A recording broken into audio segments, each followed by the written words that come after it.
നല്ല പടമാണ് മോളെ, നല്ല പടം. മാമറയ്ക്കൽ അമീറലി പൊളിച്ചോ? മാമറയ്ക്കൽ അമീറലി അല്ല, കുടുംബത്തോടെ മുത്തശ്ശൻ്റെ കാലം മുതലുള്ളതേ പൊളിച്ചു. Nanni, I'm learning Malayalam. Before my next Malayalam film, I'll make sure I'm more fluent and ഇങ്ങനെ ഞാൻ മലയാളത്തിൽ മാത്രം സംസാരിക്കും നെക്സ്റ്റ് ടൈം നമ്മൾ കാണുമ്പോൾ. എനിക്ക് ഭയങ്കര ഇഷ്ടമായിട്ട് പേഴ്സണലി സോങ്സും അടിപൊളി, ഫൈറ്റും അടിപൊളി. രാജുവേട്ടൻ്റെ ഒരു പഴയ രാജുവേട്ടനെ എവിടേക്കോ ഞാൻ കണ്ട പോലെയുണ്ട്. പിന്നെ മോഹൻലാൽ, ലാലേട്ടൻ ഒന്നും പറയാനില്ല.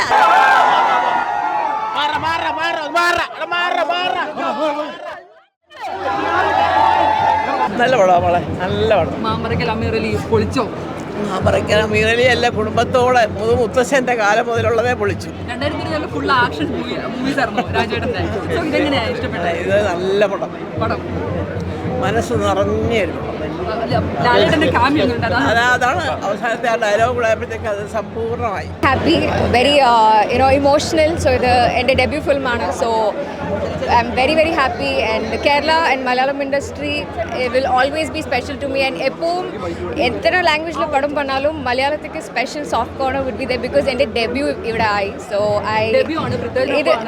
ഇത് എൻ്റെ ഡെബ്യൂ മൂവിയാണ്. So with in Vaishakh sir's direction, Jinu sir's writing and Prithvi sir as a co-star.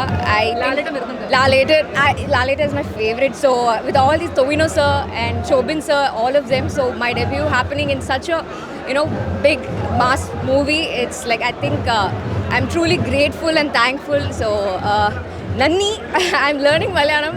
Before my next Malayalam film, I'll make sure I'm more fluent and ഇങ്ങനെ ഞാൻ മലയാളത്തിൽ മാത്രം സംസാരിക്കും നെക്സ്റ്റ് ടൈം നമ്മൾ കാണുമ്പോൾ. എന്താ പറയുന്നത്, dream come true.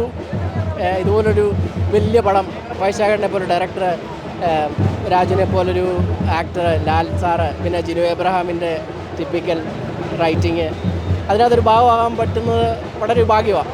Thanks to almighty. അത് മാത്രമേ എനിക്ക് പറയാനുള്ളൂ. എല്ലാവരും തിയേറ്ററിൽ പോയി കാണുക. പടം നൈസായിരുന്നു, നല്ല എൻ്റർടൈൻമെൻറ്റ് മാസ് മസാല പരിപാടിയാണ്, പക്ഷേ നല്ല രസത്തിലെടുത്തിട്ടുണ്ട്.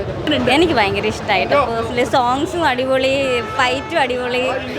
രാജുവേട്ടൻ്റെ ഒരു പഴയ രാജുവേട്ടനെ എവിടേക്കോ ഞാൻ കണ്ട പോലെയുണ്ട്. പിന്നെ മോഹൻലാൽ, ലാലേട്ടൻ ഒന്നും പറയാനില്ല. അത് ആ സീൻ ഉണ്ടെന്നിങ്ങനെ അറിയാൻ വെയിറ്റ് ചെയ്തിരിക്കുകയായിരുന്നു. അത് എന്തായിരുന്നു ബഹളം.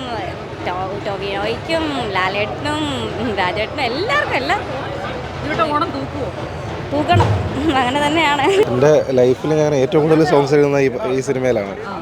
എല്ലാം 8 സോങ് അടിപൊളിയായിരുന്നു. പ്ലേസ്മെൻറ്റും പിന്നെ മ്യൂസിക് ഒരു രക്ഷയില്ല, എല്ലാം അടിപൊളി.